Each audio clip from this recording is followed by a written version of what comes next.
రావణుడు అన్నాడు, వాళ్ళందరూ 100 యోజనములు దాటి వచ్చేశారంటున్నారు కదా, ఒకసారి నాకు చూపించండి, వాళ్ళని చూస్తానన్నాడు. సరే పదమన్నారు. ప్రాసాదం ఎక్కాడు. ఎక్కి నిలబడి ఏది చూపించు, వాళ్ళల్లో ఎవరో నాకొక్కసారి చెప్పు అన్నాడు. అదిగో రావణ అక్కడ చూడు, అదిగో పక్కన కనపడుతున్నటువంటి వాడు సుగ్రీవుడు, అదిగో చూశావా గద ఎత్తి అరుస్తున్నాడు, రారా రావణ పైకని. ఆయన అక్కడ అరుస్తుంటే ఇక్కడ లంకాపట్టణంలో ఉన్న అంతఃపురాల యొక్క ప్రాసాదములు గోపురములు కదులుతున్నాయి.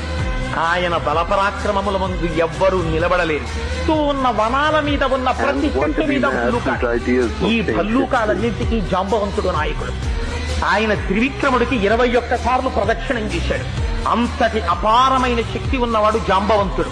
అదిగో ఆ మధ్యలో నిలబడినటువంటి వాడు హనుమ. ఆయన బంగారు శరీరంతో మెరిసిపోతుంటాడు. ఆయనకి బ్రహ్మగారి వరం ఉంది. ఆయన ఏ అస్త్రశస్త్రములకు కట్టుబడడు. ఆయన ఒక్కడే ఈ లంకాపట్టణాన్నంతటినీ తిరగదొయ్యాలని ఆలోచన చేస్తున్నాడు. ఎంత తీవ్రమైనటువంటి నేత్రములతో లంక వంక చూస్తున్నాడో చూడు రావణ.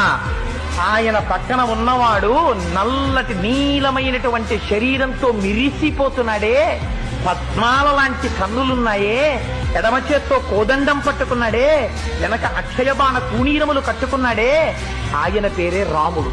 ఆయనే జనస్థానంలో 14,000 మంది రాక్షసుల్ని ఒక్కడే కొట్టాడు రావణ. ఆ రాముడి ఇవాళ వచ్చేశాడు లంకాపట్టణం మీదకి. ఇంకా నువ్వేమి యుద్ధం చేస్తావో ఆలోచించుకో. ఆయన బహిప్రాణం లక్ష్మణుడు. ఆయన నిరంతరం అన్నగారిని కంటిని కనురెప్ప కాపాడినట్టు కాపాడుతూ ఉంటాడు. రామతుల్యమైన పరాక్రమం ఉన్నవాడు. ఎన్ని అస్త్రశస్త్రములు రాముడికి తెలుసో అన్ని లక్ష్మణుడికి తెలుసు. వాళ్ళ కోదండము నుండి ఆ బాణములు వినిర్ముక్తమైతే కాపాడగలిగిన వాడు వేరొకడు ఉండడు. అటువంటి రామలక్ష్మణులు, ఈ సైన్యము అంతా వచ్చింది అని దాన్ని చూసి పొంగిపోయి ఓహో